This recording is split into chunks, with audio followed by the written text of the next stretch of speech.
Hi everyone, just wanted to show you the project that I've started working on. It is using a bunch of the Tim Holtz things that I got with my haul this week.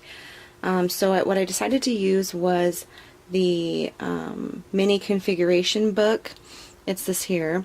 And then what I'm going to do is I'm going to use these pieces to go inside. And what I'm going to do with it is I'm going to just use 3 pieces, and then I'm going to paint it up and just use it that way. I'm trying to save extra pieces because I had a project that I did that I had to steal some little inserts from this tray. So I'm trying to recoup enough so that I can use this tray eventually. So the goal is to kind of steal a few from each of these projects to replace the ones that I had to use from this tray, so that way I can eventually make this tray up and have it work great. So I'm going to come back after I've done painting it, just so that you don't have to sit there and watch the whole thing. So I'll be back in just a moment. Okay, so what I've decided to do is I'm going to glue these down in place. I've just painted around the edges of a little bit of the ones that I'm gluing in, and then I'll go ahead and go around everything else later. But for right now I'm going to go ahead and put a little bit of glossy accents on the back. So I guess when I say a little, I mean a lot. And I'm going to stick this. No, I'm going to do this. Stick it right there. So I'll go back and paint all the rest of it that I haven't yet, but I just wanted to make sure that I didn't miss this step with you, and just in case you weren't sure how I attached these so they stay. And that's just with some glossy accents, because glossy accents is my favorite glue. So this one, I'm going to, because there's a little bit of gap, I'm going to center it. Most of the other ones fit really tight, but this one there's a little bit of gap. But that's okay. Once it glues in there, it'll be fine. And then I just want to make sure that this is level here and that it's all centered. So, and then I always put my lid right back on, my glossy accents, so that it doesn't dry out. And I always have pins nearby so that I can unclog it if needed. So I'll go ahead and keep painting this and be back when I'm done. Okay, so what I did was I went ahead and painted all the edges, and these are the parts that I won't be able to cover with paper. These parts here I may cover with paper, but I may just do some texturing there. So I painted them just in case. That way I don't have to try to do it later once I've got paper down. And so this is the piece that I glued earlier. And so I saved a piece here and 2 little pieces here for another project. But once it's all decorated, you're not going to be able to tell that there's going to be some missing. So that's just another way of being able to save these pieces for something else that I love. So I've done that, I've painted all around it, and I'll go ahead and start applying my paper. What I like to, the paint that I used for this project was the Blank Canvas by Claudine Helmuth. And but you can use any paint that you want, but that's just the paint that I had on hand, and so that's what I went ahead and used. I like it because it's a little bit on the thick side. Okay, so I'm going to go ahead and start adding some paper here, and I'll come back to that when I get that done. Okay, so the next step that I did was I went ahead and used a stencil and did some stenciling along the side, and I purposely made it very jagged so that it didn't look really sharp, because I wanted it to look a little more distressed. So I used the Tim Holtz Brickworks. I'm not exactly sure if that's the name of it, but it looks like brick to me. So I used that stencil, and I just used my palette knife to spread it on, and I used Heidi Swapp's metallic texture paste, and it's in the white color. That's one of my favorite products to use, so I went ahead and did that. And so the next thing I did was I measured the book box, and it's almost 6 by 9, so I know what size of paper to cut. And I've decided to use this paper, and it's a pink paisley, and it is the numbers right here. So I'm going to go ahead and cut that, and then I'll go ahead and glue it onto the front and the back, and then probably also the spine, and I'll come back to you as soon as I'm done with that. Okay, so I've got the paper applied, and I use glossy accents for that as well. I pretty much use it for everything. So I went ahead and measured the spine and the back and applied the paper. I did have to use more than one sheet of paper to do it. I was able to do the outside with one sheet of paper, and then I had to cut a second sheet to do the inside cover. And then I have a bunch of pieces left over, scrap pieces, that I'm going to go ahead and decorate the inside with. If I don't have enough, I'll probably raid some of my stash to fill it in. I don't want to cut up a third sheet of paper just for this project, so I'll go ahead and get that part done, and I'll come back in just a moment. Okay, so I've been working on this for the last couple minutes, and I went ahead and added paper to the inside, so it all kind of matches. And then while I was putting the paper in, I inked the edges with Tim Holtz Walnut Distress ink, and that's just to go around the edges, because once the paper's in there, it's really hard to distress the edges. So I went ahead and distressed them while I was there, and then I'm going to go ahead and distress the rest of the edges and get started on the inside. Okay, so I went ahead and inked the edges and just distressed them a little bit. I even went around the edges and then across the tops of here.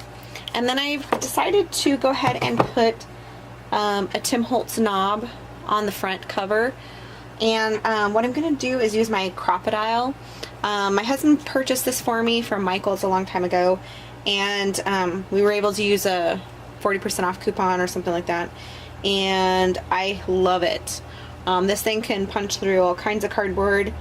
I love it, and it goes really far. I have the handheld one too. Someone else had given me that one, so I have both, but because of what I'm doing, I'm gonna go ahead and use this one just to make sure. Plus this one's pretty heavy, and I can go ahead and use pressure. So I'm not really going to pay much attention to where I'm putting the hole in. It doesn't really matter as long as it's far enough in that the knob doesn't look weird on the edge. So we're going to have it in a little bit. And then I went ahead and changed this to the smaller hole punch. It's because it does do the smaller one and the larger one. So I'm going to go ahead and do the smaller one because this is a small little thing there. And these doorknobs by Tim Holtz, they come in a package of 3, I believe, and I don't have the package anymore because I think this is the last one I have, and I just had it in like a bowl or jar of things of leftover pieces from stuff. So I'll go ahead and stick this on.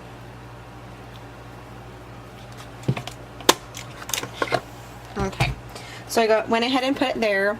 I'm doing it somewhat close to the edge because I want to decorate the front, and then also I did it more towards the top than the bottom because I didn't want it exactly centered either.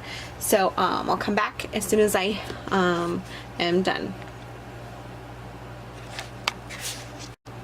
Hi everyone, just wanted to show you the finished product here. I went ahead and decorated the front. I was going to come back a little more often and show you kind of my process of making it and decorating it, but I was watching a movie and wasn't paying attention. Next thing I knew, it was basically done. So here's the knob after I attached it.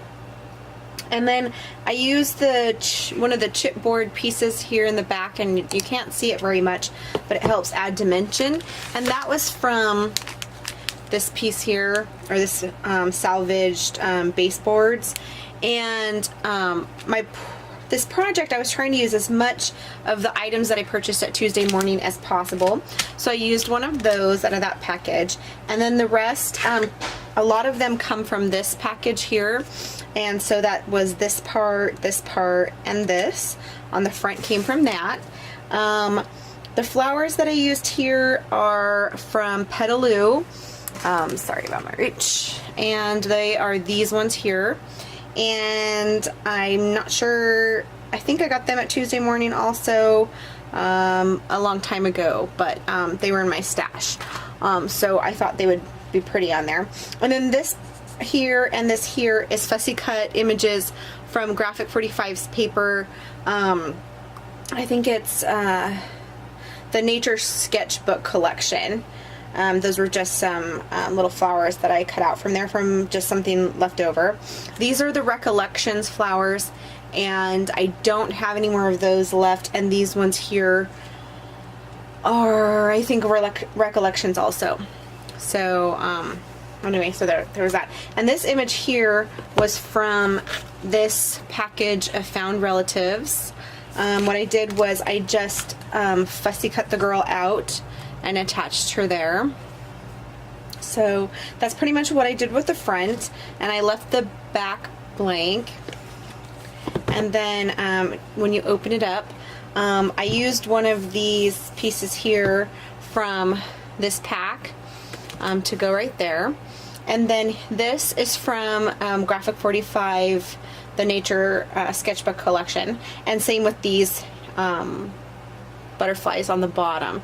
So anyway, I used just that paper company just a little bit for touches of color because the rest of it's pretty muted. Here's another one of those flowers from Petaloo, and then another Recollections. Here we have the little